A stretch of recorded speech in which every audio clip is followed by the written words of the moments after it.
Competitive exam കോർണറിന്റെ പുതിയൊരു വീഡിയോയിലേക്ക് സ്വാഗതം. ഇന്ന് നമ്മൾ പറയാൻ പോകുന്നത് അടുത്ത ടോപ്പിക്കായിട്ടുള്ള സിവിക്സ് എന്ന് പറയുന്ന പോർഷനാണ്. അപ്പോൾ ഈ ഒരു ക്ലാസ്സിൽ ഞാൻ പറയാൻ പോകുന്നത് SCERT ബേസ് ചെയ്തിട്ടുള്ള പോയിന്റ്സ് ആണ് മെയിനായിട്ടും. അതിൻ്റെ കൂട്ടത്തിൽ അപ്പോൾ SCERT എന്ന് പറയുമ്പം ഇങ്ങനെയുള്ള പോയിന്റ്സ് പറയും. അതിൻ്റെ കൂട്ടത്തിൽ തന്നെ ഈ ഗവേണൻസിനെ പറ്റിയിട്ട് കുറച്ചുകൂടെ ഡീറ്റെയിൽഡ് ആയിട്ടുള്ള കുറച്ച് പോയിന്റ്സ് പറയും.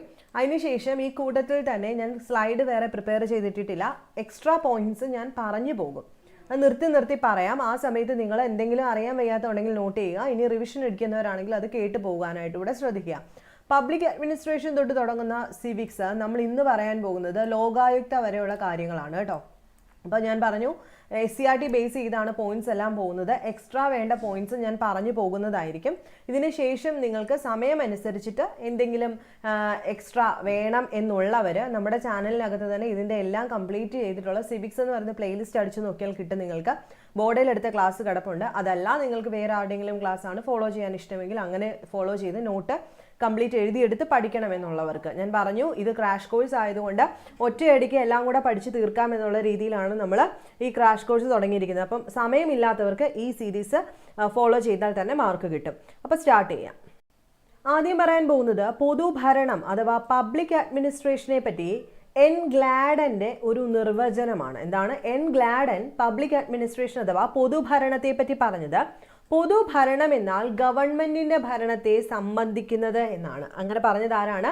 എൻ ഗ്ലാഡൻ ആണ്. ചോദിക്കാറുണ്ട് പൊതുഭരണം എന്നാൽ ഗവൺമെന്റ് ഭരണത്തെ സംബന്ധിക്കുന്നതാണ് എന്ന് പറഞ്ഞത് ആരാണ്? എൻ ഗ്ലാഡൻ ആണ്.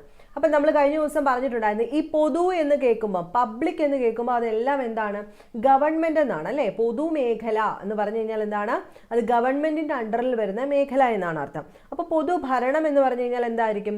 ഗവൺമെന്റിന്റെ ഭരണമായിരിക്കുമല്ലോ. അപ്പോൾ പൊതുഭരണം എന്ന് പറഞ്ഞാൽ ഗവൺമെന്റിന്റെ ഭരണമാണ്. ഇനി എന്താണ് പൊതുഭരണം?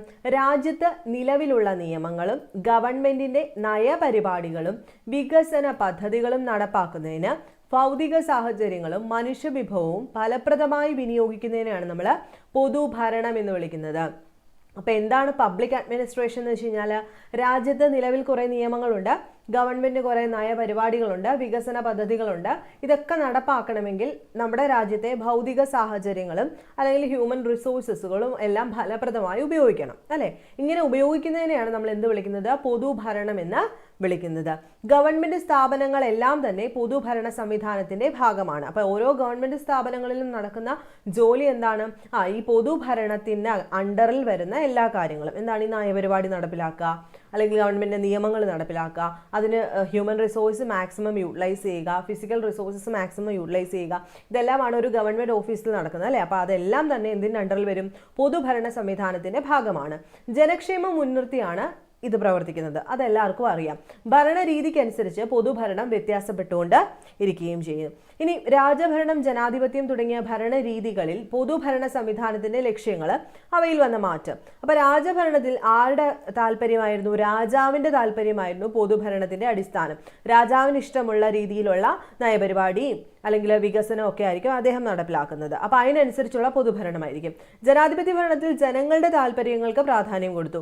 ജനാധിപത്യ ഭരണം കൂടുതൽ ഫലപ്രദവും കാര്യക്ഷമവുമായത് പൊതുഭരണ സംവിധാനത്തിലൂടെയാണ് നമുക്ക് പറയാം. പൊതുഭരണത്തിന്റെ പ്രാധാന്യം എന്തൊക്കെയാണ്? ഒന്ന് നമ്മൾ പറഞ്ഞു അല്ലെ, ഗവൺമെന്റ് നയം രൂപപ്പെടുത്തുന്നു, സാധനങ്ങളും സേവനങ്ങളും അതുകൊണ്ട് ലഭ്യമാകുന്നു, ജനക്ഷേമം എല്ലാം ഉറപ്പുവരുത്തും, ജനകീയ പ്രശ്നങ്ങൾക്കൊക്കെ പരിഹാരം കാണുന്നതും ഈ പൊതുഭരണം അഥവാ പബ്ലിക് അഡ്മിനിസ്ട്രേഷന്റെ പ്രത്യേകതകളാണ്. ഇനി ഗാന്ധിജിയുടെ അഭിപ്രായത്തിൽ ഭരണത്തിന്റെ ഗുണം ആർക്കൊക്കെ ലഭിക്കേണ്ടതാണ്? എല്ലാവരുടെയും താല്പര്യങ്ങൾ സംരക്ഷിക്കണമെന്നാണ് ഗാന്ധിജി പറഞ്ഞത്. എന്നാൽ കൂടുതൽ പരിഗണനയും പരിരക്ഷയും വേണ്ടവരെ പ്രത്യേകം പരിഗണിക്കുന്നതിനകത്ത് തെറ്റൊന്നും ഇല്ലെന്നും അദ്ദേഹം പറഞ്ഞിട്ടുണ്ട് അല്ലേ? എല്ലാവർക്കും ഒരുപോലെ ആയിരിക്കണം, എന്നാൽ പരിഗണന വേണ്ട ആൾക്കാർക്ക് അത് കൊടുക്കുന്നതിനകത്ത് വലിയ തെറ്റൊന്നുമില്ല. ഗാന്ധിജിയുടെ ഗ്രാമസ്വരാജ് എന്ന ആശയം ഇന്ത്യയിലെ പൊതുഭരണ കാഴ്ചപ്പാടിനെ വളരെയധികം സ്വാധീനിച്ചിട്ടുണ്ട്. ഈ കാഴ്ചപ്പാടിന്റെ അടിസ്ഥാനത്തിലാണ് പ്രാദേശിക ഭരണ സംവിധാനങ്ങൾക്ക് അല്ലെങ്കിൽ സ്ഥാപനങ്ങൾക്ക് രൂപം നൽകിയ പ്രാദേശിക ഭരണ സ്ഥാപനം എന്ന് പറഞ്ഞാൽ ഗ്രാമസഭകൾ പോലെയുള്ള സ്ഥാപനങ്ങൾക്ക് രൂപം നൽകിയിരിക്കുന്നത്. നെക്സ്റ്റ് വൺ എന്താണ്?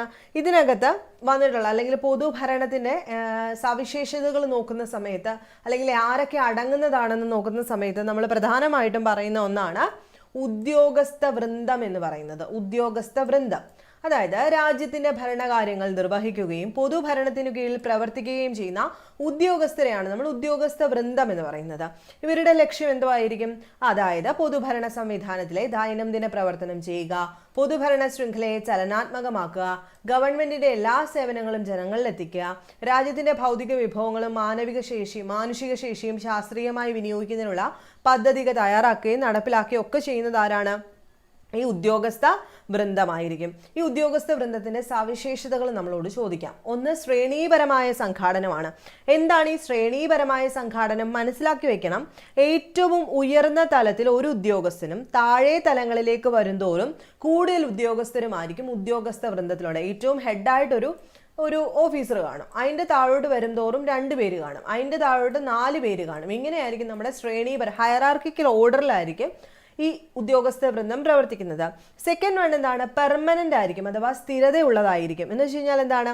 അതായത് ഒരു പെർട്ടിക്കുലർ പ്രായം വരെ നമുക്ക് അവസരം കാണും അല്ലേ? ഇപ്പോൾ ഗവൺമെന്റ് ജോലി കയറി കഴിഞ്ഞാൽ 60 വയസ്സ്, 55 വയസ്സ് വരെ, 56 വയസ്സ് വരെ നമുക്ക് അവിടെ ഇരിക്കാനായിട്ട് സാധിക്കും. യോഗ്യത അടിസ്ഥാനമാക്കിയുള്ള നിയമം എന്ന് വെച്ച് കഴിഞ്ഞാൽ എന്താണ് അവിടെ പറയുന്നത്? അതായത് ഓരോ വിദ്യാഭ്യാസ യോഗ്യത അനുസരിച്ചിട്ടായിരിക്കും ഓരോന്നിൻ്റെയും നിയമനം വരുന്നത്. നമ്മളിപ്പോൾ PSC പോലെ 10ാം class level, +2 level, degree level, അതിനനുസരിച്ചായിരിക്കും ജോലി നൽകുന്നത്. ദെൻ രാഷ്ട്രീയ നിഷ്പക്ഷത ഉണ്ടായിരിക്കണം. എന്ന് വെച്ച് കഴിഞ്ഞാൽ എന്താണ് പറയുന്നത്? പൊളിറ്റിക്കൽ ന്യൂട്രാലിറ്റി ഉണ്ടായിരിക്കണം. എന്ന് വെച്ച് കഴിഞ്ഞാൽ അതായത് നമ്മൾ ഉള്ളിൽ എന്തെങ്കിലും തന്നെ പാർട്ടിയുടെ എന്തെങ്കിലും ഉണ്ടെങ്കിൽ തന്നെ ആ സീറ്റിലിരിക്കുന്ന സമയത്ത് നമ്മൾ ന്യൂട്രലായിട്ട് വേണം എല്ലാവരും ഒരുപോലെ കണ്ടിട്ട് പ്രവർത്തിക്കാൻ. അതുപോലെ വൈദഗ്ധ്യം ഉണ്ടായിരിക്കണം, പ്രൊഫഷണലൈസേഷൻ വേണം അല്ലേ?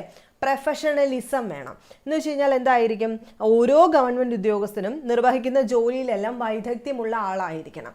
ഇത്രയുമാണ് ഉദ്യോഗസ്ഥ വൃന്ദത്തിന്റെ സവിശേഷതകൾ. കൃത്യമായിട്ട് പഠിച്ചു വെക്കുക. ഇനി നമുക്ക് പഠിക്കാനുള്ളത് എന്താണ് ഇന്ത്യൻ സിവിൽ സർവീസ്? എന്താണ് ഇന്ത്യൻ സിവിൽ സർവീസ് എന്ന് പറയുന്നത്? അപ്പൊ ഇന്ത്യൻ സിവിൽ സർവീസ് എന്ന് പറഞ്ഞു കഴിഞ്ഞാൽ കേന്ദ്ര ഗവൺമെന്റിന്റെയും സംസ്ഥാന ഗവൺമെന്റിന്റെയും കീഴിൽ പ്രവർത്തിക്കുന്ന മുഴുവൻ ഉദ്യോഗസ്ഥരും വിവിധ പൊതുമേഖലാ സ്ഥാപനങ്ങളിലെ ഉദ്യോഗസ്ഥരും ചേരുന്നതാണ് ഇന്ത്യൻ സിവിൽ സർവീസ്. അപ്പോൾ ടോട്ടലി പറഞ്ഞു കഴിഞ്ഞാൽ ഇന്ത്യൻ സിവിൽ സർവീസ് എന്ന് വെച്ച് കഴിഞ്ഞാൽ എന്താണ്? കേന്ദ്ര ഗവൺമെന്റിൽ കുറെ ആൾക്കാരുണ്ട്, സംസ്ഥാന ഗവൺമെന്റിൽ കുറെ ആൾക്കാരുണ്ട്, ഇവരെല്ലാവരും ചേർന്ന്, അതായത് അവിടുത്തെ എല്ലാ ഉദ്യോഗസ്ഥന്മാരും, അതുപോലെ പൊതുമേഖലാ സ്ഥാപനങ്ങളുണ്ടല്ലോ, അവിടുത്തെ ഉദ്യോഗസ്ഥരെ എല്ലാം ചേർത്തിട്ട് നമുക്ക് ഇന്ത്യൻ സിവിൽ സർവീസ് എന്ന് വിളിക്കാം. ആണല്ലോ? ഇന്ത്യൻ സിവിൽ സർവീസിനെ തന്നെ നമ്മൾ പ്രധാനമായിട്ടും 3ആയിട്ട് ഡിവൈഡ് ചെയ്യുന്നുണ്ട്. അഖിലേന്ത്യാ സർവീസ്, കേന്ദ്ര സർവീസ്, സംസ്ഥാന സർവീസ്. ആണല്ലോ? അതിന്റെ കൂട്ടത്തിൽ തന്നെ കുറച്ച് പോയിന്റ്സ് പറഞ്ഞോട്ടെ. ഇന്ത്യൻ സിവിൽ സർവീസ് എന്ന് പറഞ്ഞു കഴിഞ്ഞാൽ അവിടെ നിന്നും ചോദിക്കുന്ന പ്രധാനപ്പെട്ട കുറച്ച് ക്വസ്റ്റ്യൻസ് ആണ്. ഒന്ന്, കേന്ദ്ര സർവീസിലേക്കും അഖിലേന്ത്യാ സർവീസിലേക്കും ഉദ്യോഗസ്ഥരെ തിരഞ്ഞെടുക്കുന്നത് ആരാണ്? UPSC ആണ് അല്ലെ? കേന്ദ്ര സർവീസിലേക്കും അഖിലേന്ത്യാ സർവീസിലേക്കും ഉദ്യോഗസ്ഥരെ തിരഞ്ഞെടുക്കുന്നത് UPSC ആണ്. ആരാണ്? UPSC ആണ്, യൂണിയൻ പബ്ലിക് സർവീസ് കമ്മീഷൻ ആണ്. അഖിലേന്ത്യാ സർവീസ്, കേന്ദ്ര സർവീസ്. സംസ്ഥാന സർവീസിലേക്ക് തിരഞ്ഞെടുക്കുന്നത് ആരാണ്? സംസ്ഥാന പബ്ലിക് സർവീസ് കമ്മീഷൻ അല്ലെ? PSC ആണ് സംസ്ഥാന സർവീസിലേക്ക് ആളെ കയറ്റുന്നത്. ഈ കൂട്ടത്തിൽ തന്നെ പഠിച്ചു വെക്കുക, ഇന്ത്യൻ സിവിൽ സർവീസിന്റെ പിതാവ് എന്നറിയപ്പെടുന്നത് ആരാണ്? കോൺവാലിസ് പ്രഭുവാണ്. ഇതൊക്കെ നമ്മൾ പഠിച്ചതാണ്. കോൺവാലിസ് പ്രഭുവാണ് ഇന്ത്യൻ സിവിൽ സർവീസിന്റെ പിതാവ് എന്നറിയപ്പെടുന്നത്. അതുപോലെ വേറൊരു ചോദ്യം കൂടെ ചോദിക്കാം. ഏകീകൃത സിവിൽ സർവീസ് ഇന്ത്യയിൽ സ്ഥാപിച്ച ഗവർണർ ജനറൽ ആരാണ്? കോൺവാലിസ് പ്രഭുവാണ്. അതുകൂടെ പഠിച്ചു വെച്ചേക്കാം. അതുപോലെ ഇന്ത്യൻ സിവിൽ സർവീസ് ആക്ട് പാസ്സായ വർഷം ചോദിക്കാം. അത് 1861 എന്താണ്? 1861 ഇന്ത്യൻ സിവിൽ സർവീസ് ആക്ട് പാസ്സായ വർഷം. അതുപോലെ ഇന്ത്യയിൽ ആദ്യമായിട്ട് സിവിൽ സർവീസ് പാസ്സായത് ആരാണ്? സത്യേന്ദ്രനാഥ് ടാഗോർ ആണ്. 1864 ആക്ട് 1861 വന്നു. 1864 ആദ്യമായി ഇന്ത്യൻ സിവിൽ സർവീസ് പാസ്സായത് സത്യേന്ദ്രനാഥ് ടാഗോർ ആണ്. ഈ കൂട്ടത്തിൽ തന്നെ പഠിച്ചു വെക്കുക, സിവിൽ സർവീസ് എഴുതാനുള്ള പ്രായപരിധി 21 വയസ്സിൽ നിന്നും 19 വയസ്സായിട്ട് കുറച്ചിട്ടുണ്ടായിരുന്നു. ആ വൈസ്രോയിയാണ് ലിട്ടൺ. ആരാണ്? ലിട്ടൺ ആണ്. അതുപോലെ സിവിൽ സർവീസ് എഴുതാനുള്ള പ്രായപരിധി പിന്നെയും 21 വയസ്സാക്കി ഉയർത്തിയതാരാണ്? റിപ്പൺ പ്രഭുവാണ്. റിപ്പൺ പ്രഭുവാണെന്നൂടെ ഓർത്തു വെച്ചേക്കുക. സിവിൽ സർവീസ് ദിനം എന്നറിയപ്പെടുന്നത് ഏപ്രിൽ 21 സിവിൽ സർവീസ് ദിനം എന്നാണ്. ഏപ്രിൽ 21 സിവിൽ സർവീസ് ദിനം എന്നറിയപ്പെടുന്നത്. അപ്പോൾ ഇത്രയും പോയിന്റ്സ് എങ്കിലും നിങ്ങളൊന്ന് ഓർത്ത് വെച്ചേക്കുക. ഇത്രയും അല്ല, ഇനി ഏറെ പോയിന്റ്സ് ഉണ്ട്. അതൊക്കെ നമ്മൾ ലേറ്റസ്റ്റ് ആയിട്ടുള്ള വീഡിയോയിൽ പറഞ്ഞിട്ടില്ലെന്നേ ഉള്ളൂ, നേരത്തെ ചെയ്തിട്ടുണ്ട്. നെക്സ്റ്റ് നോക്കാം. ഇന്ത്യൻ സിവിൽ സർവീസ് കഴിഞ്ഞാൽ അഖിലേന്ത്യാ സർവീസ് ദേശീയ തലത്തിൽ തിരഞ്ഞെടുക്കുന്നതാണ് കേന്ദ്ര സംസ്ഥാന സർവീസിൽ എവിടെയെങ്കിലും നിയമിക്കപ്പെടുന്നതാണ് അഖിലേന്ത്യാ സർവീസ് എന്ന് പറയുന്നത്. ഓൾ ഇന്ത്യ സിവിൽ സർവീസ് എന്ന് പറയും അഖിലേന്ത്യാ സർവീസിന്. അത് ഒന്നുകിൽ കേന്ദ്ര സർവീസിൽ അല്ലെങ്കിൽ സംസ്ഥാന സർവീസിൽ നിയമിക്കപ്പെടും. IAS IPS ഒക്കെ അതിന് എക്സാമ്പിളായിട്ട് നമുക്ക് പറയാനായിട്ട് സാധിക്കും. ഇനി എന്താണ് കേന്ദ്ര സർവീസ്? ദേശീയ തലത്തിൽ തിരഞ്ഞെടുക്കുന്നു കേന്ദ്ര ഗവൺമെന്റിന് മാത്രം അധികാരമുള്ള ഭരണവകുപ്പുകളിലായിരിക്കും ഇവർ നിയമിക്കപ്പെടുന്നത്. ഇന്ത്യൻ ഫോറിൻ സർവീസ് എക്സാമ്പിൾ എന്താ? ഇന്ത്യൻ ഫോറിൻ സർവീസ് അല്ലെ, foreign service, Indian railway service, ഇതൊക്കെ എന്താണ്? കേന്ദ്ര സർവീസ് ആയിരിക്കും. ഇനി സംസ്ഥാന സർവീസ് എന്ന് പറയുമ്പോൾ സംസ്ഥാന തലത്തിൽ തിരഞ്ഞെടുക്കും, സംസ്ഥാന ഗവൺമെന്റിന് കീഴിൽ വരുന്ന വകുപ്പുകളിൽ മാത്രം ഇവരെ നിയമിക്കും. സെയിൽസ് ടാക്സ് ഓഫീസറാണ് എക്സാമ്പിളായിട്ട് പറയുന്നത്. അപ്പം നമ്മൾ ആദ്യം പറഞ്ഞു അല്ലേ, UPSC എന്ന് പറഞ്ഞു, അഖിലേന്ത്യാ സർവീസിനെയും അല്ലെങ്കിൽ കേന്ദ്ര സർവീസിലേക്കും ഉദ്യോഗസ്ഥരെ നിയമിക്കുന്ന UPSC വഴിയാണ്. എന്താ UPSC? കേന്ദ്ര സർവീസിലേക്കും അഖിലേന്ത്യാ സർവീസിലേക്കും ഉദ്യോഗസ്ഥരെ തിരഞ്ഞെടുക്കുന്നതാണ് യൂണിയൻ പബ്ലിക് സർവീസ് കമ്മീഷൻ. കമ്മീഷന്റെ ചെയർമാനെയും അംഗങ്ങളെയും നിയമിക്കുന്നത് ആരാണ്? രാഷ്ട്രപതിയാണ്. എപ്പോഴും ചോദിക്കുന്ന ക്വസ്റ്റ്യൻ ആണ്. UPSC കമ്മീഷന്റെ ചെയർമാനെയും അംഗങ്ങളെയും നിയമിക്കുന്നത് രാഷ്ട്രപതിയാണ്. യോഗ്യതയുടെ അടിസ്ഥാനത്തിൽ ഉദ്യോഗാർത്ഥികളെ തിരഞ്ഞെടുക്കാൻ വിപുലമായ സംവിധാനങ്ങൾ UPSC ഒരുക്കുന്നുണ്ട്. ഭരണഘടനാ നിയമത്തെ അടിസ്ഥാനമാക്കി നിലവിൽ വന്നതിനാൽ ഇതൊരു ഭരണഘടനാ സ്ഥാപനമാണ്. അപ്പോൾ UPSC എന്ന് പറയുന്നത് എന്താണ്? ഒരു ഭരണഘടനാ സ്ഥാപനമാണ്. അത് പഠിച്ചു വെച്ചേക്കുക. ഇവരെ നിയമിക്കുന്നത് ആരാണ്? നമ്മുടെ രാഷ്ട്രപതിയാണെന്നൂടെ ഓർത്ത് വെച്ചേക്കുക. എന്താണ് സംസ്ഥാന പബ്ലിക് സർവീസ് കമ്മീഷൻ എന്ന് പറയുന്നത്? സംസ്ഥാന തലത്തിൽ ഉദ്യോഗസ്ഥരെ തിരഞ്ഞെടുക്കുന്നത് അതത് സംസ്ഥാനങ്ങളിലെ പബ്ലിക് സർവീസ് കമ്മീഷനാണ് അല്ലെ, PSC പോലെ. കമ്മീഷനെയും കമ്മീഷന്റെ ചെയർമാൻ അംഗങ്ങളെയൊക്കെ നിയമിക്കുന്നത് ഗവർണറാണ്. ഭരണഘടനാ നിയമത്തെ അടിസ്ഥാനമാക്കിയാണ് ഇതും നിലവിൽ നിന്ന്. സോ ഇതും ഒരു കോൺസ്റ്റിറ്റ്യൂഷണൽ ഇൻസ്റ്റിറ്റ്യൂഷൻ അഥവാ കോൺസ്റ്റിറ്റ്യൂഷണൽ സ്ഥാപനമാണെന്ന് നമുക്ക് പറയാനായിട്ട് സാധിക്കും. നെക്സ്റ്റ് പറയാൻ പോകുന്നത് എന്താണ് ഒരു ഭരണ നവീകരണം എന്നാണ്. ഭരണ നവീകരണം എന്താണ്? അതായത് ഈ ഗവേണൻസ് പോലെയുള്ള കാര്യങ്ങളാണ്. ഭരണനിർവഹണത്തിന്റെ കാര്യക്ഷമത വർദ്ധിപ്പിക്കാനും സേവനങ്ങൾ സമയബന്ധിതമായി പൊതുജനങ്ങൾക്ക് ലഭ്യമാക്കാനും ഗവൺമെന്റുകൾ സ്വീകരിച്ചുള്ള നടപടിയാണ് ഭരണ നവീകരണം എന്ന് പറയുന്നത്. അപ്പൊ കാര്യക്ഷമത വർദ്ധിപ്പിക്കാന്ന് വെച്ച് കഴിഞ്ഞാൽ ഭരണ നിർവഹണത്തിന്റെ കാര്യം, ഇപ്പം നമുക്ക് നേരിട്ട് ഒരു ഓഫീസിൽ പോകേണ്ട കാര്യമില്ലാതെ പെട്ടെന്ന് തന്നെ കാര്യം സാധിക്കാം. അങ്ങനെ പൊതുജനങ്ങൾക്ക് പെട്ടെന്ന് തന്നെ എല്ലാ കാര്യങ്ങളും ലഭ്യമാക്കാൻ ഗവൺമെന്റ് ഇപ്പോൾ സ്വീകരിച്ചിരിക്കുന്ന നടപടികളെ നമ്മൾ ഭരണ നവീകരണം എന്ന് വിളിക്കും. ഇതിന്റെ ലക്ഷ്യം എന്ന് പറയുന്നത് എന്താണ്? ജനസൗഹൃദം അല്ലെ കാര്യക്ഷമമാക്കി കൊണ്ടുവരിക എന്നുള്ളതാണ്. അപ്പൊ ഇതിനായിട്ട് ദേശീയ തലത്തിലും സംസ്ഥാന തലത്തിലും ഭരണ പരിഷ്കാര കമ്മീഷനുകൾ രൂപീകരിക്കാറുണ്ട്. ഫസ്റ്റ് വൺ എക്സാമ്പിൾ തന്നെ ഗവേണൻസ് ആണ്. നമുക്ക് പഠിക്കാനുണ്ട് ഗവേണൻസ് ആണ് ഒരു ഭരണ നവീകരണം. അറിയാനുള്ള അവകാശം അല്ലെ, ഇൻഫർമേഷൻ, സേവന അവകാശമുണ്ട്, ലോക്പാലും ലോകായുക്തയും ഉണ്ട്, വിജിലൻസ് കമ്മീഷൻ, ഇതെല്ലാം ഭരണ നവീകരണത്തിന്റെ ഭാഗമായിട്ടാണ്. ഇതെല്ലാം എന്തിനു വേണ്ടിയിട്ടാണ് നമ്മൾ യൂസ് ചെയ്യുന്നത്? ജനക്ഷേമത്തിന് വേണ്ടിയിട്ടും ഭരണം കാര്യക്ഷമമായിട്ട് മുന്നോട്ട് കൊണ്ടുപോകാനും വേണ്ടിയിട്ടാണ്. ഫസ്റ്റ് വൺ ഗവേണൻസ് ആണ് അല്ലേ. അപ്പൊ ഗവേണൻസ് എന്ന് പറഞ്ഞു കഴിഞ്ഞാൽ നമുക്ക് ഈ നോട്ട് നോക്കിയതിന് ശേഷം നമുക്ക് അപ്പുറത്തോട്ടൊന്ന് പോയിട്ട് അവിടെയും കൂടെ നോക്കാം. അപ്പൊ ഞാൻ ആദ്യം ഇത് പറയാമെന്നാൽ ഗവേണൻസ് സർക്കാരിന്റെ പ്രവർത്തനങ്ങൾ വളരെ അനായാസമാക്കുന്നതിന് IT വലിയൊരു പങ്ക് വഹിക്കുന്നുണ്ട് അല്ലെ. ഇൻഫർമേഷൻ ടെക്നോളജി, വിവരങ്ങൾ ശേഖരിക്കുക, സംസ്കരിക്കുക, വിശദീകരിക്കുക, സംഭരിക്കുക, കൈമാറ്റം ചെയ്യുക എന്നിവയ്ക്ക് വേണ്ടിയുള്ള പല സാങ്കേതിക വിദ്യകൾ എല്ലാം ഇതിൽ ഉൾപ്പെടുന്നു. വളരെ പെട്ടെന്ന് ന്യായമായ തീരുമാനങ്ങൾ എടുക്കുവാൻ ഇത് സർക്കാരുകളെ സഹായിക്കുന്നു. എല്ലാ സർക്കാർ സേവനങ്ങളിലും സുതാര്യവും ഉത്തരവാദിത്വവും ഒക്കെ ഇത് വർദ്ധിപ്പിക്കുന്നു. ICT ഉപയോഗിച്ചുകൊണ്ടുള്ള ഭരണ നിർവഹണമാണ് ഭരണം എന്ന പേരിൽ പൊതുവെ അറിയപ്പെടുന്നത്. സർക്കാർ സേവനങ്ങൾ സൗകര്യപ്രദവും കാര്യക്ഷമവും സുതാര്യവുമായ രീതിയിൽ പൗരന്മാരിലേക്ക് എത്തിക്കുവാൻ ICT ഉപയോഗിച്ചുകൊണ്ടുള്ള ഭരണത്തിന് സാധിക്കുന്നുണ്ട്. സർക്കാർ സേവനങ്ങൾ ഫലപ്രദമായ രീതിയിൽ തൽക്ഷണം ജനങ്ങളിലേക്ക് എത്തുന്നു എന്ന് ഉറപ്പുവരുത്തുകയാണ് പ്രധാനപ്പെട്ട ഇതിന്റെ ലക്ഷ്യം. കേരളത്തിൽ മോട്ടോർ വാഹന വകുപ്പ്, വിദ്യാഭ്യാസ വകുപ്പ്, റവന്യൂ വകുപ്പ് തുടങ്ങിയവയെല്ലാം ഭരണം വിജയകരമായി നടപ്പിലാക്കുന്നുണ്ട്. ഇനി ജസ്റ്റ് ഇതിലേക്ക് ഒന്ന് നോക്കാം. ഭരണം കൊണ്ടുള്ള നേട്ടങ്ങൾ അല്ലെങ്കിൽ ഗവേണൻസ് എന്താണ്? ഇലക്ട്രോണിക് സാങ്കേതിക വിദ്യ ഭരണരംഗത്ത് ഉപയോഗപ്പെടുത്തുന്നതിനെയാണ് നമ്മൾ ഗവേണൻസ് എന്ന് വിളിക്കുന്നത്. അതായത് നമ്മൾ പറയാറുണ്ട് ഏകജാലക അപേക്ഷ അല്ലേ, അത് ഹയർ സെക്കൻഡറി പ്രവേശനത്തിന് നമ്മൾ ഏകജാലക അപേക്ഷ വെച്ച് കഴിഞ്ഞാൽ മതി. അതുപോലെ സ്കോളർഷിപ്പ് ഒക്കെ ഓൺലൈൻ അപേക്ഷിക്കാം. ഇതെല്ലാം ഗവേണൻസിന്റെ ഒരു സ്കോപ്പാണ്. അപ്പോൾ ഗവേണൻസ് കൊണ്ടുണ്ടായ നേട്ടങ്ങളാണ് ഇപ്പം നമ്മൾ പറഞ്ഞത്. IT ഉപയോഗിച്ചിട്ട് സേവനങ്ങളെല്ലാം നമുക്ക് എളുപ്പമാക്കാം. അല്ലെങ്കിൽ ഓഫീസുകളിൽ പോയി കാത്തു നിൽക്കേണ്ട കാര്യമില്ല. ഓഫീസുകളുടെ കാര്യക്ഷമതയും സേവനവും കുറഞ്ഞ ചെലവിലും അല്ലെങ്കിൽ പെട്ടെന്ന് തന്നെ അവർക്ക് നടപ്പിലാക്കാനൊക്കെ സാധിക്കുന്നത് ഗവേണൻസിന്റെ വരവോട് കൂടിയിട്ടാണ്. അപ്പോൾ ഇച്ചിരി കൂടെ ഡീറ്റെയിൽഡ് ആയിട്ട് പഠിക്കുമ്പം ഈ ഗവേണൻസ് എന്ന് പറയുമ്പം അതിൻ്റെ വിവിധ തരം വ്യവഹാരങ്ങൾ അഥവാ ടൈപ്പ് ഓഫ് ഇൻട്രാക്ഷൻസ് ഉണ്ട്. ഭരണ നിർവഹണത്തിൽ വിവിധ തരം പങ്കാളികളുമായുള്ള പരസ്പര വ്യവഹാരങ്ങൾ ഈ ഭരണം വഴി നടക്കുന്നുണ്ട്. അതിൽ ഒന്നാമത്തെ എന്താണ്? സർക്കാരിൽ നിന്നും സർക്കാരിലേക്ക്. എങ്ങനെയൊക്കെ നടത്താം ഈ ഗവേണൻസ്? ഒന്ന്, സർക്കാരിൽ നിന്നും സർക്കാരിലേക്ക്, ഗവൺമെന്റ് ടു ഗവൺമെന്റ്, G2G എന്ന് വിളിക്കാം. എന്ന് വെച്ച് കഴിഞ്ഞാൽ എന്താ? സർക്കാർ സംവിധാനത്തിലുള്ള ഏജൻസി, വകുപ്പ്, സംഘടനകൾ എന്നിവയുടെ ഇടയിൽ നടക്കുന്ന ഇലക്ട്രോണിക് രൂപത്തിലുള്ള ഡേറ്റയുടെ വിവരങ്ങളും പങ്കുവയ്ക്കൽ. അതായത് സർക്കാർ സ്ഥാപനങ്ങൾ തമ്മിൽ അങ്ങോട്ടും ഇങ്ങോട്ടും വിവരങ്ങൾ പങ്കുവയ്ക്കുക, അവരുടെ ആശയവിനിമയം, ഡേറ്റയുടെ ഉപയോഗം, ഡേറ്റ പങ്കുവയ്ക്കൽ എന്നിവ മെച്ചപ്പെടുത്തി ഈ ഭരണ സംഭരണങ്ങളെ പിന്തുണയ്ക്കുകയെന്നാണ് ഗവൺമെന്റ് ടു ഗവൺമെന്റ്. ഇനി സർക്കാരിൽ നിന്നും പൗരന്മാർക്കിലേക്കുണ്ട്, അതായത് സിറ്റിസൺസ്, G2C എന്ന് വിളിക്കും. എന്ന് വെച്ച് കഴിഞ്ഞാൽ എന്തായിരിക്കും? സർക്കാരിനും പൗരന്മാർക്കും ഇടയിലുള്ള സമ്പർക്കം സാധ്യമാക്കുക. ഇവിടെ പൊതുജനങ്ങൾ ധാരാളം പൊതുസേവനങ്ങൾ ഉപയോഗപ്പെടുത്തുന്നു. പൊതുസേവനങ്ങളുടെ ലഭ്യതയും ഉപയോഗക്ഷമതയും ഇത് വർദ്ധിപ്പിക്കുന്നുണ്ട്. അപ്പം നമ്മളിപ്പം നമ്മുടെ ഇടയിൽ നടക്കുന്ന പ്രധാനപ്പെട്ട കാര്യങ്ങളെല്ലാം സർക്കാരിൽ നിന്നും പൗരന്മാരിലേക്ക് എത്തുന്നതാണ് നമ്മൾ യൂട്ടിലൈസ് ചെയ്യുന്നത്. ഇനി സർക്കാരിൽ നിന്നും വ്യാപാരങ്ങളിലേക്കുണ്ട്, G2B എന്ന് വിളിക്കും, ഗവൺമെന്റ് ടു ബിസിനസ്. എന്ന് വെച്ച് കഴിഞ്ഞാൽ എന്തായിരിക്കും? ഇവിടെ വ്യാപാര സമൂഹത്തിന് സർക്കാരുമായി സംവദിക്കാനുള്ള അവസരമാണ് ഒരുക്കുന്നത്. ചുവപ്പ് നാട പ്രവണത ഒഴിവാക്കുക, സമയനഷ്ടം പരിഹരിക്കുക. ചുവപ്പ് നാട പ്രവണത എന്ന് വെച്ച് കഴിഞ്ഞാൽ ഈ പല വ്യാപാര സ്ഥാപനങ്ങളിലും നടക്കുന്ന കാര്യങ്ങളെല്ലാം നമ്മൾ പറഞ്ഞില്ലേ, ചുവപ്പ് നാട് കെട്ടിയിട്ട് ഓഫീസിൽ കെട്ടിക്കിടക്കുവാണെന്ന്, അതെല്ലാം മാറ്റുക അല്ലേ. ഓൺലൈൻ ആവുന്ന സമയത്ത് ഡയറക്റ്റ് പെട്ടെന്ന് ഇവരുടെ പ്രശ്നങ്ങളെല്ലാം മാറിപ്പോവും. അങ്ങനെ പ്രവർത്തനത്തിന്റെ ചെലവ് കുറയ്ക്കുക, സർക്കാരുമായുള്ള വ്യാപാര ഇടപാടുകളിൽ കൂടുതൽ സുതാര്യത വരുത്തുക എന്നതൊക്കെയാണ് ഈ G2Bയുടെ ലക്ഷ്യം എന്ന് പറയുന്നത്. ഇനി സർക്കാരിൽ നിന്നും ജീവനക്കാരിലേക്കുള്ളതുണ്ട്, അതായത് ഗവൺമെന്റ് ടു എംപ്ലോയീസ്, G2E എന്ന് പറഞ്ഞു കഴിഞ്ഞാൽ എന്തായിരിക്കും? സർക്കാരിന്റെ നയങ്ങൾ ജീവനക്കാരിലൂടെയാണ് നടപ്പാവുന്നത് അല്ലേ. ഇതിനായിട്ട് സർക്കാരും ജീവനക്കാരും പരസ്പരം പതിവായി സമ്പർക്കം പുലർത്തേണ്ടതുണ്ട്.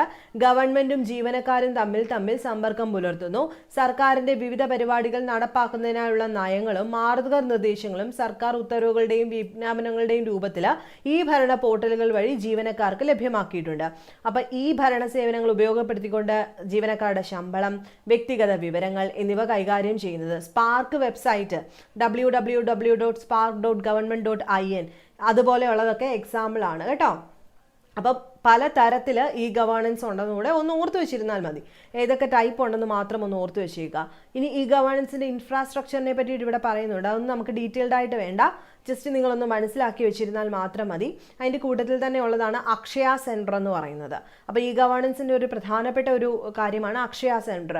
അപ്പോൾ കേരളത്തിൽ മലപ്പുറം ജില്ലയിൽ 2002 അക്ഷയ സെൻറ്ററുകൾക്ക് ആദ്യമായി തുടക്കം കുറിച്ചു. സാധാരണക്കാരായ പൗരന്മാരിൽ ലിറ്ററസി അഥവാ സാക്ഷരത അല്ലെങ്കിൽ കമ്പ്യൂട്ടർ സാക്ഷരത ഉണ്ടാക്കിയെടുക്കുക എന്നതായിരുന്നു അക്ഷയ സെന്ററിന്റെ ലക്ഷ്യം. കേരള സംസ്ഥാന വിവര സാങ്കേതിക മിഷന്റെ ഒരു അതിരടയാളം ലാൻഡ്മാർക്കായാണ് അക്ഷയ സെന്ററുകൾ രൂപം കൊണ്ടത്. ICTയുടെ പ്രയോജനങ്ങൾ ഡിജിറ്റൽ വേർതിരിവില്ലാതെ സംസ്ഥാനത്തെ എല്ലാ ജനവിഭാഗങ്ങളിലേക്ക് എത്തിക്കുക എന്നത് ഇതുകൊണ്ട് ഉദ്ദേശിക്കുന്നു. ഗ്രാൻസ്, ഫയലിംഗ്, ഡിസ്ട്രിക്ട്, ടിക്കറ്റിംഗ് എന്നിവയൊക്കെ ഇതിൻ്റെ സേവനങ്ങളിൽ പെടുന്നതാണ്. അപ്പോൾ ഇത്രയും കാര്യങ്ങൾ അക്ഷയ സെൻറ്റർ പ്രധാനപ്പെട്ട പോയിന്റ്സ് മാത്രമാണ് നമ്മൾ പറഞ്ഞിരിക്കുന്നത്. അതൊന്ന് ജസ്റ്റ് ഒന്ന് ഓർത്തിരിക്കുക. 2002 നവംബർ 18 മുൻ രാഷ്ട്രപതി ഡോക്ടർ APJ അബ്ദുൽ കലാം അക്ഷയ പദ്ധതി ഉദ്ഘാടനം ചെയ്തു. അതും കൂടെ നിങ്ങളൊന്ന് ജസ്റ്റ് ഒന്ന് നോട്ട് ചെയ്ത് വെച്ചിരുന്നാൽ മതി. അതുപോലെ ഈ ഗവേണൻസിൻ്റെ ചാലഞ്ചസും അങ്ങനെയുള്ള എല്ലാ കാര്യങ്ങളും പറയുന്നുണ്ട്. കൂട്ടത്തിൽ തന്നെ ഈ കാര്യങ്ങളൂടെ ഒന്ന് നോട്ട് ചെയ്ത് പഠിക്കുക. അതായത് പ്രധാനപ്പെട്ട വെബ്സൈറ്റുകളുണ്ട്. വെബ്സൈറ്റുകൾ ഏതൊക്കെയാണെന്നൂടെ വേണ്ടവർ ഒന്ന് പറഞ്ഞാൽ മതി. ഞാൻ വേണമെങ്കിൽ ഡീറ്റെയിൽഡ് ആയിട്ട് പറയാം. എങ്കിലും ജസ്റ്റ് നിങ്ങൾ ഇതൊന്ന് നോക്കുക. www.dhsckerala.government.in അത് കേരള ഹയർ സെക്കൻഡറി വിദ്യാഭ്യാസ വകുപ്പിൻ്റെ ഔദ്യോഗിക വെബ്സൈറ്റ് ആണ് കേട്ടോ. അതുപോലെ www.edistrict.kerala.government.in ഇത് സർക്കാർ സേവനങ്ങൾ പൊതുജനങ്ങളിലേക്ക് എത്തിക്കാനുള്ളതാണ്. അതുപോലെ RTI.government.in എന്ന് പറയുന്നത് സർക്കാരിൽ നിന്നോ അധികാരികളിൽ നിന്നോ വിവരങ്ങൾക്കായി അപേക്ഷ നൽകിയ പൗരന് വിവരാവകാശ നിയമം 2005 ഉത്തരവനുസരിച്ച് സമയബന്ധിതമായി മറുപടി നൽകുന്നത് www.rti.government.in എന്ന് പറയുന്ന ഒരു വെബ്സൈറ്റിൻ്റെ ആയിരിക്കണം. അപ്പം വേണ്ട പോയിന്റ്സ് മാത്രം ഒന്ന് നോക്കിയാൽ മതി. നെക്സ്റ്റ് ആണ് അറിയാനുള്ള അവകാശം അല്ലെ, റൈറ്റ് ടു ഇൻഫർമേഷൻ എന്ന് പറയുന്നത്. ഏതൊരു സർക്കാർ സ്ഥാപനത്തിൽ നിന്നും അവയുടെ പ്രവർത്തനവുമായി ബന്ധപ്പെട്ട് വിവരങ്ങൾ ലഭിക്കാനുള്ള അവകാശമാണിത്. 2005 വിവരാവകാശ നിയമം വരുന്നത്. രാജസ്ഥാനിലെ മസ്ദൂർ കിസാൻ ശക്തി സംഘടൻ എന്ന സംഘടനയുടെ പ്രവർത്തന ഫലമായിട്ടാണ് വിവരാവകാശ നിയമ നിർമ്മാണത്തിലേക്ക് ഇത് നയിച്ചത്. ഇത് രാജ്യത്തെ പൗരന്മാർക്കെല്ലാം വിവരങ്ങൾ അറിയാനുള്ള അവകാശം ഉറപ്പുവരുത്തുന്നു.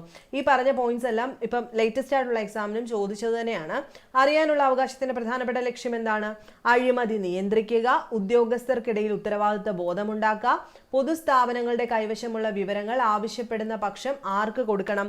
പൗരന്മാർക്ക് കൊടുത്തേ ഒക്കും. അപ്പൊ റൈറ്റ് ടു ഇൻഫർമേഷനെ പറ്റിയിട്ട് സ്ഥിരമായിട്ട് ചോദിക്കുന്ന 1-2 പോയിന്റ്സ് കൂടെ പറയാം.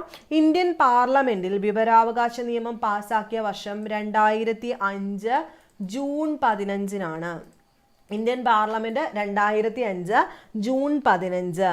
ഇത് നിലവിൽ വന്നത് 2005 ഒക്ടോബർ 12. ഒക്ടോബർ 12 വിവരാവകാശ നിയമം റൈറ്റ് ടു ഇൻഫർമേഷൻ ആക്ട് നിലവിൽ വരുന്നത് ആണല്ലോ. ഇത്രയും പോയിന്റ്സ് കൃത്യമായിട്ട് എപ്പോഴും ചോദിക്കാറുണ്ട്. അതുപോലെ വിവരാവകാശ നിയമം പാസാക്കിയ ഇന്ത്യയുടെ ആദ്യത്തെ സംസ്ഥാനം തമിഴ്നാടാണ് കേട്ടോ. 1997 വിവരാവകാശ നിയമം പാസാക്കാൻ കാരണമായ സംഘടന നമ്മളിപ്പോൾ പറഞ്ഞു, രാജസ്ഥാനിലെ മസ്ദൂർ കിസാൻ ശക്തി സംഘടനാണ്. സ്ഥാപക അരുണ റോയ് ആയിരുന്നു. ഇനി ഏതെങ്കിലും തരത്തിൽ നമ്മൾ പറയാറുണ്ട് സമയപരിധിക്കുള്ളിൽ ശരിയായിട്ടുള്ള ഡീറ്റെയിൽസ് ഒന്നും കൊടുത്തില്ല എന്നുണ്ടെങ്കിൽ ഈ പബ്ലിക് ഇൻഫർമേഷൻ ഓഫീസർ പിഴ അടയ്ക്കേണ്ടി വരും. അത് എത്ര രൂപയാണ്?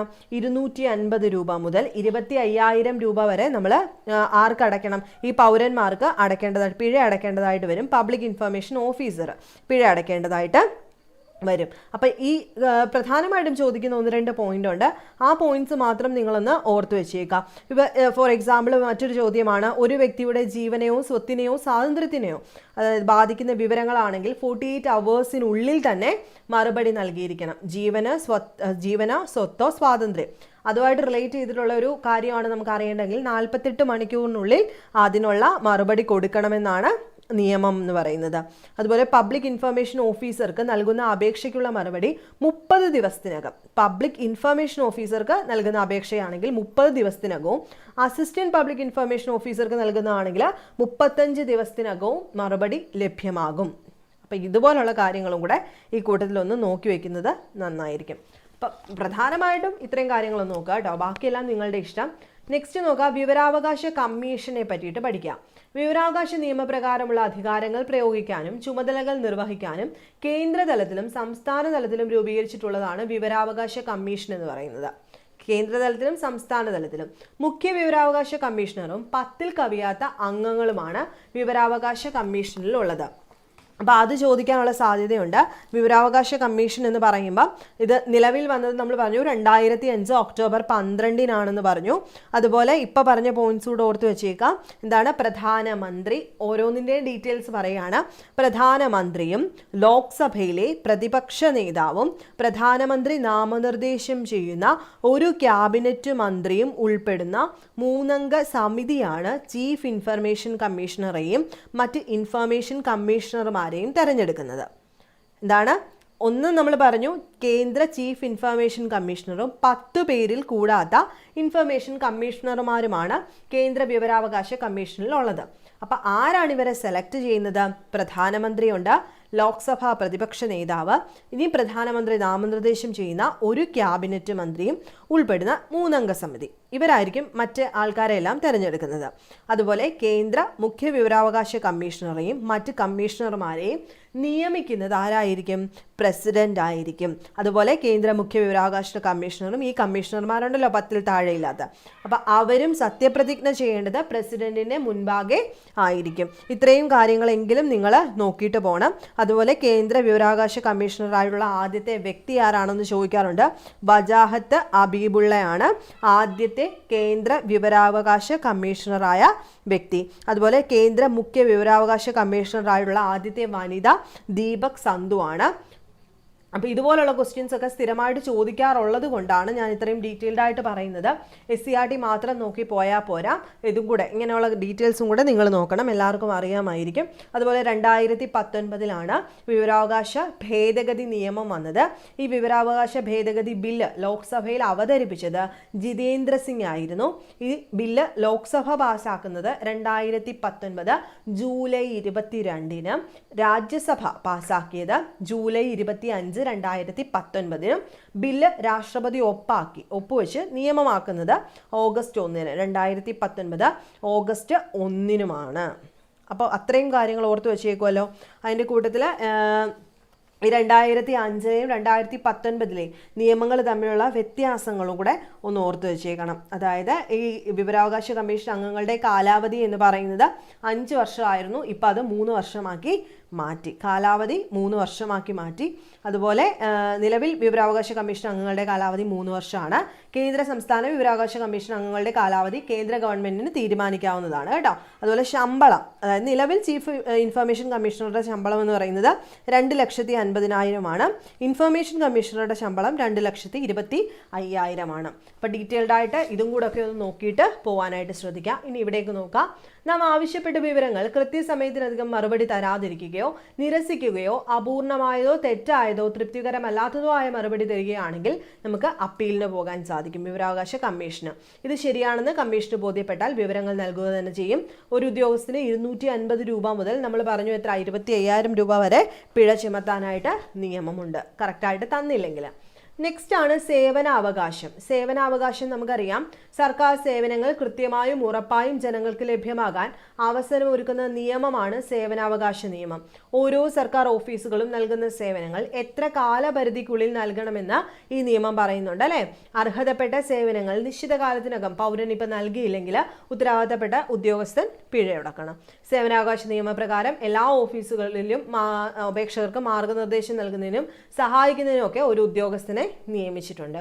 ഇപ്പോൾ സേവനാവകാശം, വിവരാവകാശം നമ്മൾ പറഞ്ഞു, ഈ ഗവേണൻസും ലേറ്റസ്റ്റ് ആയിട്ട് പറഞ്ഞു നിർത്തി. ഇനി പ്രധാനമായിട്ടും ലോക്പാലും ലോകായുക്തയുമാണ് നവീന ഭരണം എന്ന് പറയുന്നത്. ഇപ്പോൾ ലോക്പാൽ എന്ന് പറഞ്ഞു കഴിഞ്ഞാൽ എവിടെയാണ്? ദേശീയ തലത്തിലാണ് അല്ലെ. ദേശീയ തലത്തിൽ അഴിമതി തടയാനുള്ള ഒരു ഉദ്യോഗസ്ഥ വൃന്ദം, വേണമെങ്കിൽ ഒരു സ്ഥാപനം എന്ന് നമുക്ക് പറയാം. അതാണ് ലോക്പാൽ എന്ന് പറയുന്നത്. ലോകായുക്ത സംസ്ഥാന തലത്തിൽ പ്രവർത്തിക്കുന്നു എന്ന് പറയാനേ പറ്റൂ. ഭരണതലത്തിലും ഉദ്യോഗസ്ഥ തലത്തിലും രാഷ്ട്രീയ തലത്തിലുള്ള അഴിമതി തടയുന്നതിന് രൂപം നൽകിയിരിക്കുന്ന ഏത് തലത്തിലാണെന്ന് ചോദിക്കാം. ഭരണതലമായിക്കോട്ടെ, ഉദ്യോഗസ്ഥ തലം, രാഷ്ട്രീയ തലം, ഉന്നതന്മാര്, അങ്ങനെയുള്ള ആൾക്കാരുടെ അഴിമതി തടയാനായിട്ടാണ് ഇത് കൊണ്ടുവന്നിരിക്കുന്നത്. പൊതുപ്രവർത്തകർക്കെതിരെയും ഉദ്യോഗസ്ഥർക്കെതിരെയും ഉന്നയിക്കപ്പെടുന്ന അഴിമതികളിൽ കേസെടുത്ത് അന്വേഷിക്കാനും നടപടികൾ നിർദ്ദേശിക്കാനുമൊക്കെ ഈ സ്ഥാപനങ്ങൾക്ക് അധികാരം ഉണ്ട്. അപ്പോൾ ലോക്പാലും ലോകായുക്തയും കൃത്യമായിട്ട് പഠിച്ചു വെക്കാം. ഈ ലോക്പാലും ലോകായുക്തയുമായിട്ട് റിലേറ്റ് ചെയ്ത് വരുന്ന കുറേ കാര്യങ്ങളുണ്ട്. ആ കാര്യങ്ങൾ നമ്മൾ നേരത്തെ ഓൾറെഡി പഠിച്ചതാണ്. അതുകൊണ്ട് ഞാനിപ്പം നേരെ ഇല്ലാത്തതുകൊണ്ട് പറയുന്നില്ല. നിങ്ങൾ അതും കൂടെ നോട്ട് ചെയ്ത് പഠിക്കാനായിട്ട് ശ്രദ്ധിക്കുക. അതായത് ലോക്പാൽ എന്ന് പറഞ്ഞു കഴിഞ്ഞാൽ എന്താണ് മീനിങ്? ജനങ്ങളുടെ സംരക്ഷകൻ അല്ലേ, സംസ്കൃത വേർഡായിരുന്നു. ലോക്പാൽ എന്ന പദം ആദ്യമായിട്ട് ഉപയോഗിച്ചത് LM സിംഗ്വിയാണ്, 1963-ലാണ്. അതുപോലെ ലോക്പാൽ ബില്ല് ആദ്യമായി ലോക്സഭയിൽ അവതരിപ്പിക്കുന്നത് ശാന്തി ഭൂഷണാണ്. അതുപോലെ ലോക്പാൽ പലവട്ടം ലോക്സഭയിൽ അവതരിപ്പിച്ചു, രാജ്യസഭയിൽ പാസ്സായില്ല. ലോക്പാൽ ബില്ലിന് രാഷ്ട്രപതിയുടെ അംഗീകാരം ലഭിക്കുന്നത് 2014 ജനുവരി 1-നാണെന്നും അങ്ങനെയുള്ള കുറച്ചേറെ കാര്യങ്ങളുണ്ട്. ആ ലോക്പാൽ ബില്ല് പാസ്സാക്കാനായിട്ട് നിരാഹാരം കിടന്ന വ്യക്തിയായിരുന്നു അണ്ണാ ഹസാരെ. അപ്പോൾ അങ്ങനെ കുറേ പോയിന്റ്സ് നമുക്ക് പഠിക്കാനുണ്ട്. അതെല്ലാം കൂടെ നിങ്ങൾ നോക്കിയിട്ട് വേണം എക്സാമിന് പോകാൻ. നെക്സ്റ്റ് നോക്കുക, സെൻട്രൽ വിജിലൻസ് കമ്മീഷനാണ്. അതെന്താണ്? അഴിമതി തടയുന്നതിനുള്ള ദേശീയ തലത്തിലുള്ള സമിതിയാണ്. 1964-ലാണ് നിലവിൽ വന്നത്. കേന്ദ്ര ഗവൺമെന്റ് ഓഫീസുകളിലെ അഴിമതി തടയുന്നതിന് വേണ്ടിയിട്ട് രൂപം നൽകി. സെൻട്രൽ വിജിലൻസ് കമ്മീഷന്റെ തലപ്പത്ത് ഒരു വിജിലൻസ് കമ്മീഷണർ ഉണ്ടായിരിക്കും. എല്ലാ വകുപ്പുകളിലും മുഖ്യ വിജിലൻസ് ഓഫീസർ പ്രവർത്തിക്കുന്നുണ്ട്.